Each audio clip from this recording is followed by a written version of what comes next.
Dr. Egon Spangler, Gwen Stefani, separated at birth. You decide.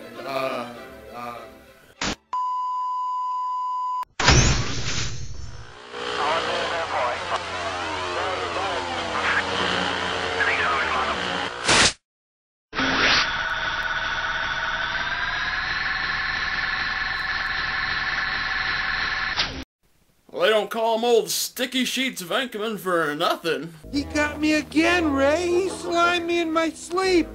But he loves you, Peter. Yeah, there's no way that footage could be taken out of context.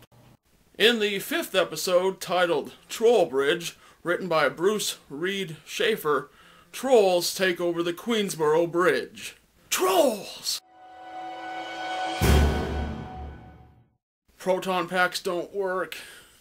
Either does the English language. Fortunately, Egon is fluent in troll speak. It seems they've lost a member of their group. They want him back. Tell him we'll find him if they back off. I pupa. Nik plidap. Fuck. Wait.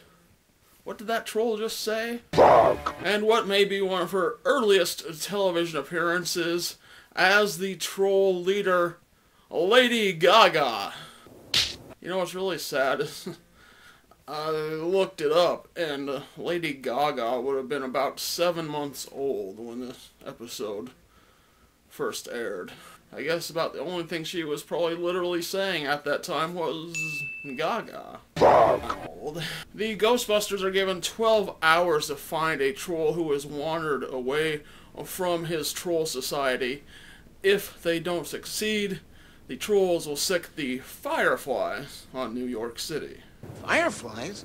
What's so bad about fireflies?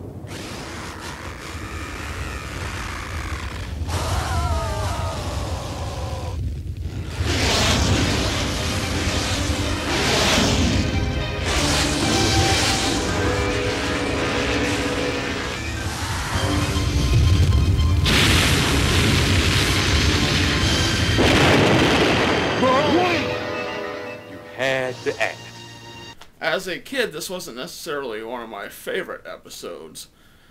And now I can appreciate it a bit more, as it was one of the first times we got to see the Ghostbusters take on a case where they couldn't just solve everything with their proton packs.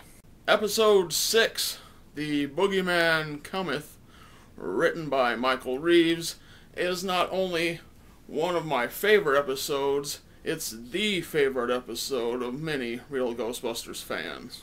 In the episode, we learn a lot about why Egon decided to devote much of his life to paranormal research. Egon, the boogeyman said he remembered you.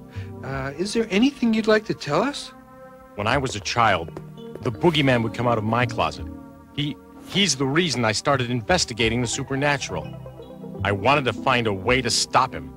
According to this, the boogeyman lives on kids' fear. The more scared they are, the better he likes it. Heck of a way to make a living. And this has a lot to do with why Egon became my favorite of the Ghostbusters. It's him. Okay, let's earn some money. I remember you. Egon, move! To see him afraid of something was kind of a sucker punch as a kid. The boogeyman design is super freaky, another one of those elements of the series that is amazing. It made onto Saturday morning television. The boogeyman episode also introduced us to the magical, mystical realm, all connected by a series of bedroom doors. Where are we? This is the boogeyman's realm. A sort of in-between place that opens into children's rooms all over the world. Long before Monsters, Inc., and even before Little Monsters.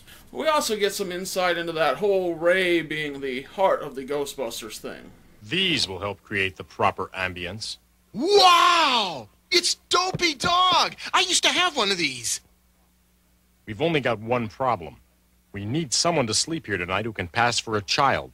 Someone whose thoughts, actions, and general state of mind are identical to, say, a 6-year-old. Oh, Dopey. Something I can do for you guys? And apparently, Mr. Stantz had tacos for dinner. Believe it or not, some folks didn't care for Lorenzo Music's portrayal of Dr. Peter Venkman. You know, because of that whole Garfield thing. But I think, even though he didn't really sound like Bill Murray, he pretty much had that Murray-esque delivery down pat. This is the boogeyman's domain. He can use it against us. What happens if we blast this thing with our particle beams? No telling. The laws of physics are different here. It could be even worse than crossing the streams. Whoa! Thanks, Ray. For a moment, I was worried. You know, sometimes shows try to be a little too politically correct. You guys get it together, okay? I'll be back. Where are you going? I got some friends to check up on. In the episode, Winston suddenly seems very protective of their young clients, as like the network said, Winston's black, the kids are black. How about it? Huh? Well, that's the 80s for you.